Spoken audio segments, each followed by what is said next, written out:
केंद्रीय यंत्रणा फक्त विरोधकांवर कारवाई करतात असा आरोप आतापर्यंत विरोधी पक्षनेते करत आलेत, पण त्याला अपवादात्मक उदाहरण आता घडताना दिसतंय. ते आहे पंकजा मुंडे. जीएसटी आयुक्तालयानं पंकजा मुंडेंच्या साखर कारखान्याची जप्ती केली. विशेष म्हणजे पंकजा मुंडेंनी भाजप विरोधात सध्या जे शीतयुद्ध सुरू केलंय त्या पार्श्वभूमीवर जीएसटीच्या कारवाईला महत्त्व प्राप्त झालंय.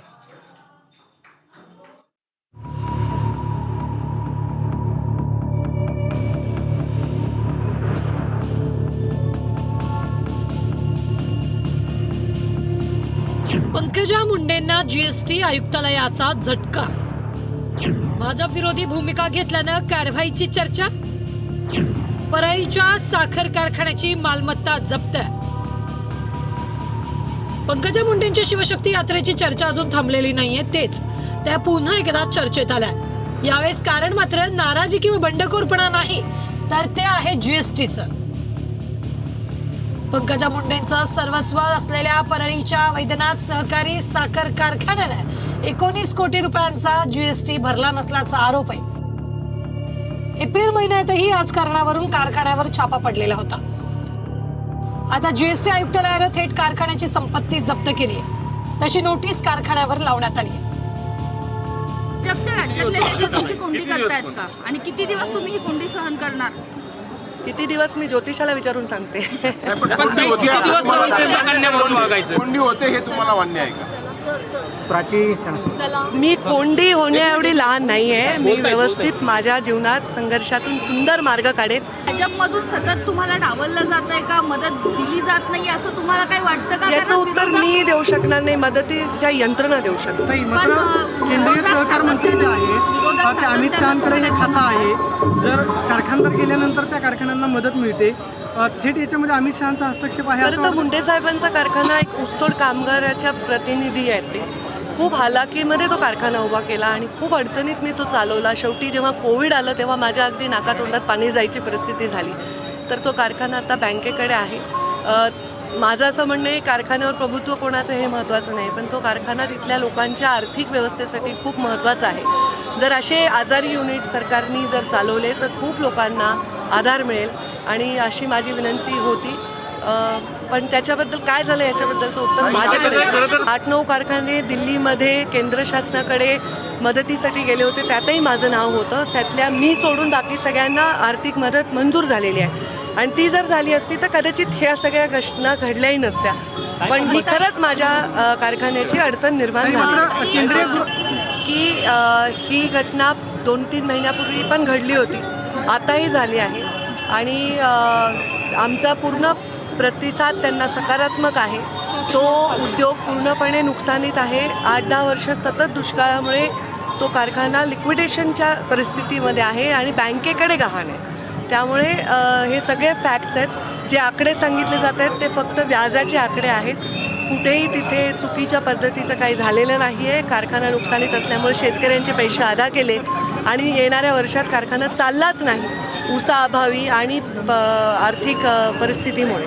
तर ह्याच्यामध्ये एक पंकजा मुंडेंच्या कारखान्यावर जीएसटीने जी कारवाई केली त्याला राजकीय बाजू आहे. काही दिवसांपूर्वीच पंकजा मुंडेंनी राज्यात शिवशक्ती यात्रा काढली होती. या यात्रेला भाजपची परवानगी नव्हती अशी चर्चा. शिवशक्ती यात्रेपासून भाजपच्या नेत्यांनी 4 हात दूर राहणंच पसंत केलं. पंकजा मुंडेंच्या याच यात्रेमुळे त्यांच्या मुसक्या आवळण्याचं काम भाजप करत असल्याचा आरोप विरोधक करतायत. तुम्ही त्यांना सोबत घेऊन काही पुढचा विचार आहे? माझी ती बहीण आहे, पण आज ती एका पक्षाची जबाबदार नेता असल्यामुळं त्याच्याबद्दल आत्ताच मी बोलणं योग्य नाही. मी माझी झोपडी घेऊन चाललेलो आहे. ज्यावेळेस बहिणीलाही त्रास होईल तेव्हा ती माझ्या झोपडीत मी तिला माहेरला आणायचा मी प्रयत्न करेन. पंकजा मुंडेंना ज्या पद्धतीनं सरकार किंवा भारतीय जनता पार्टी पाण्याचा प्रकार करते, मला वाटतं याचे परिणाम भारतीय जनता पार्टीला भोगावे लागतात. पंकजा मुंडे या जनतेतल्या नेत्या आहेत. गोपीनाथ मुंडेंचं एक वारसा पुढे चालवणाऱ्या नेते आणि त्यांचं जनतेत स्थान आहे आणि असं जनतेत स्थान असलेले लोक भारतीय जनता पार्टीला लागतच नाही आहे. भारतीय जनता पार्टीला दरबारी लोक, नेत्यांची हाजी करणारे लोक, नेत्यांना मुजरा पाडणारे लोक असेच लागतात. त्यामुळे अशा प्रकारच्या त्रासाला पंकजाताईंना सामोरं जावं लागत असेल. त्यामध्ये आता केवळ त्यांना एखादी नोटीस आली, ती नोटीस उत्तर देता येतं नोटीसचं. पंकजाताई त्याबद्दल योग्य उत्तर देतील. त्याला राजकारण करणे हे कोणी करू नये, काहीच संबंध नाही आहे. पंकजाताई या भारतीय जनता पक्षाच्या सक्षम नेत्या आहेत, राष्ट्रीय नेतृत्व आहेत, त्या आमच्या नेत्या सर्वांच्या आहेत आणि त्यामुळं खरं तर पंकजाताईच्या मागे पूर्ण भारतीय जनता पार्टी आहे आणि या पद्धतीने त्यांच्याबद्दल गैरसमज तयार करून त्यांच्याबद्दलचा किती गैरसमज करण्याचा कोणी प्रयत्न केला तर तो निष्फळ आहे असं मला वाटतं.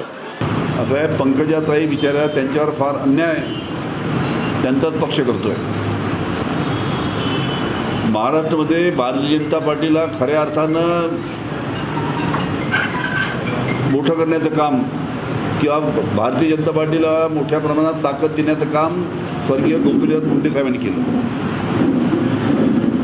त्यांच्या सर्व सहकाऱ्यांच्या परिश्रमामुळे भारतीय जनता पार्टी पक्ष महाराष्ट्रामध्ये इतका वाढला आणि आज दुर्दैवाची गोष्ट अशी आहे की त्यांचीच कन्या गोपीनाथजी मुंडे यांची कन्याच तिच्यावरच पक्षाच्या माध्यमातून जो अन्याय होताना मला दिसत आहे ही अतिशय दुर्दैवाची गोष्ट आहे. त्याच्यामुळे माझी नक्कीच त्यांना विनंती राहील की ज्या पद्धतीचा अन्याय त्यांच्यावर होत आहे त्या बाबतीत त्यांनी अवश्य विचार करायला पाहिजे आणि योग्य ती भूमिका त्यांनी घ्यायला पाहिजे.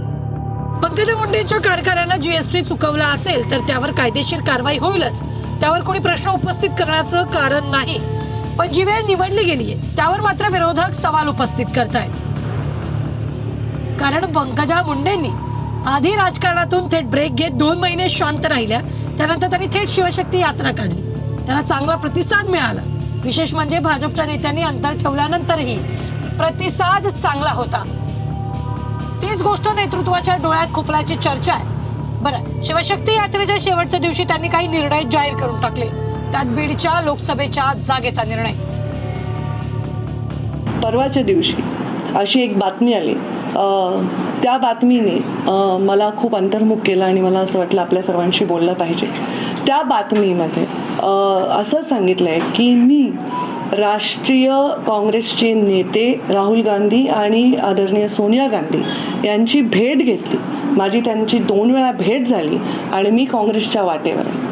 मला सर्व माध्यमांना एवढंच सांगायचं आहे, कोणत्याही बातमीसमोर एखादा क्वेश्चन मार्क टाकून तुम्ही लीगल प्रश्न सोडवू शकता, पण एखाद्याची क्रेडिबिलिटी, एखाद्याचं करिअर संपवण्याचा हा डाव कोणाचा आहे. त्यांनी असंही सांगितले की एका सांगलीच्या नेत्याच्या माध्यमातून मी सोनिया गांधी आणि राहुल गांधींना भेटले, मी काँग्रेसच्या वाटेवर आहे. मग जेव्हा माध्यमांना सुद्धा जबाबदारी आहे, माध्यमांना सुद्धा कुठली बातमी देत असताना त्यांचे स्रोत काय आहे हे सांगण्याची आवश्यकता आहे. त्यामुळे या चॅनलवर मी मानहानीचा दावा ठोकणार आहे आणि त्यांनी जे कथन केलेलं आहे त्या कथनाचे पुरावे त्यांना कोर्टामध्ये सादर करावे लागतील. त्यांनी सांगितले असा कोणता जो नेता आहे ज्यांच्या माध्यमातून मी भेटले, त्यांनी भाष्य केले, ह्याचे सगळे डिटेल्स. वो बोल रहे थे बीजेपी ने ये किया वो किया, बीजेपी आपकी पार्टी, ताई की पार्टी. मेरी कहाँ भाई पार्टी, मैं बीजेपी की हूँ, बीजेपी मेरी थोड़ी है. बीजेपी बहुत बड़ी है, मैं बीजेपी की हूँ, बीजेपी पार्टी की हूँ, पार्टी मेरी नहीं हो सकती. कोणाला त्याच्या जागेवर मी बसणार भले मग ती माझी आई नसते.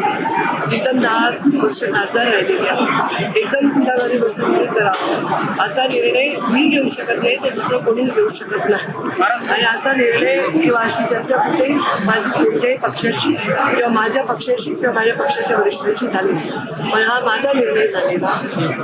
त्यांना मी कुठेही निवडणूक लढली जगात दुसऱ्या देशात जाऊन, पण मी प्रीतम ताईंना उचलून काही निवडणूक लढणार नाही हे स्पष्ट केलेलं आहे.